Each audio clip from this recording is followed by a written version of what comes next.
primeira série, tudo bem com vocês? Sejam todos bem-vindos à nossa primeira aula e nós vamos iniciar então aqui os nossos estudos no capítulo 1, ok?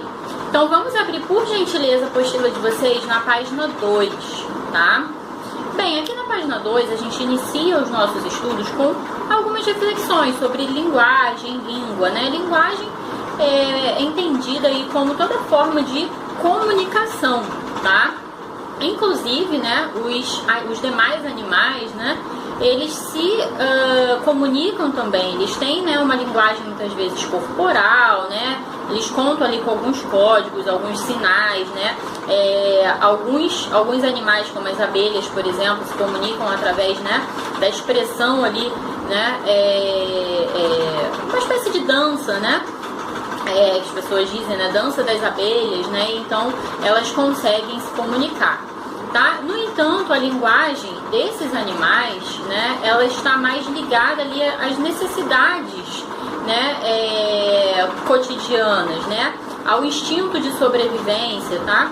Então, é uma linguagem mais simples, né, e que retrata ali o ambiente, né, o presente, né, então são avisos em relação aos perigos, né, ou alguma situação adversa, né, que possa desestabilizar ali a vida, né, de alguma maneira, né, que possa ameaçar a vida da espécie de alguma forma.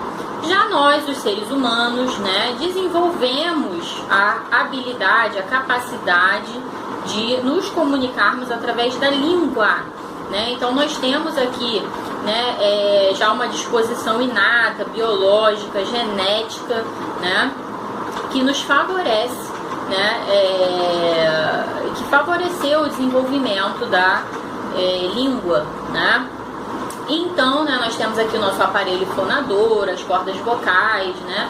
Tudo isso favorece, né, aí a produção dos fonemas, né? E nós temos um conjunto muito articulado, né, de caracteres aí, né, fonológicos. Então a gente tem sons, né? Esses sons que se combinam e formam sílabas, que se combinam formando palavras, que se combinam formando frases, que se combinam formando textos, né? E a gente tem aí um sistema, né, que é o sistema linguístico com muitos signos, né? Mas que é um sistema finito, né, de signos, mas que são capazes, né, a gente é capaz de combinar esses signos, né, essas palavras aí de diversas formas, né, formando enunciados inéditos, e com isso a gente consegue falar, né, não só sobre o presente, mas também sobre o futuro, sobre o passado, tá?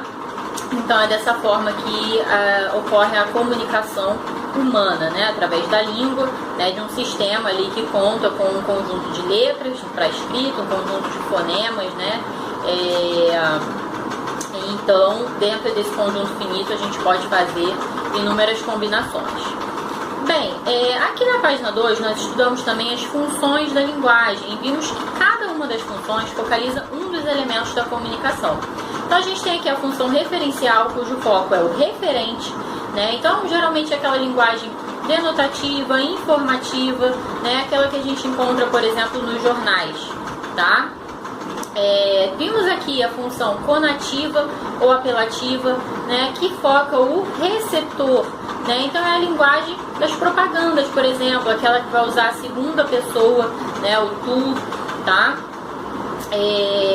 Que vai usar os verbos no imperativo porque tem por objetivo convencer o outro, né, seduzir o outro, persuadir o outro, tá? Vimos a função fática, né?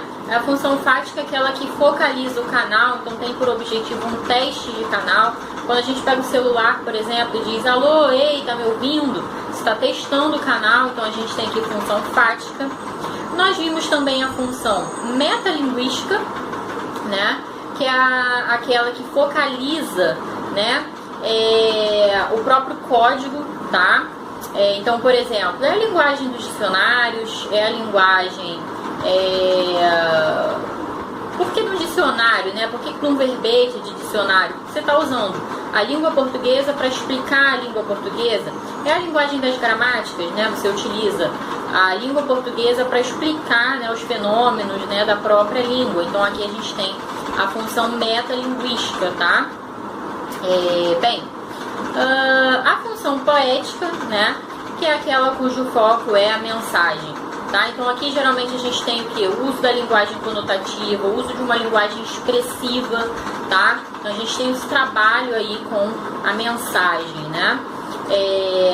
A função poética, ela está presente aí nas letras de canções, nos poemas, né, nos romances, tá? Enfim, né, sempre quando há, né, como diz aqui o texto da apostila de vocês, esse jogo de imagens, de ideias, né, um prazer estético, né, e muitas vezes, inclusive, a função poética, ela é aproveitada aí na publicidade, né, nos textos publicitários, que sempre trazem um jogo de palavras, metáforas, né, há uma brincadeira aí com as palavras. Bem, aproveitando aqui, né, eu vou deixar já a atividade devolutiva de número 1. Eu vou pedir que vocês apresentem para mim um texto para cada, um texto em que predomine uma dessas funções da linguagem. Então, por exemplo, vocês vão pegar um texto e vão apresentar, né, esse texto e vão dizer, olha, esse texto aqui, a função da linguagem predominante nesse texto aqui é a função poética, e vocês vão explicar por quê. Porque aqui há um emprego das palavras, tal. Nesse texto aqui predomina a função referencial, porque há o uso denotativo, né, o foco é o referente, então vocês vão explicar, ok? Bem, continuando aqui na página 3, nós vimos o conceito de variedade linguística.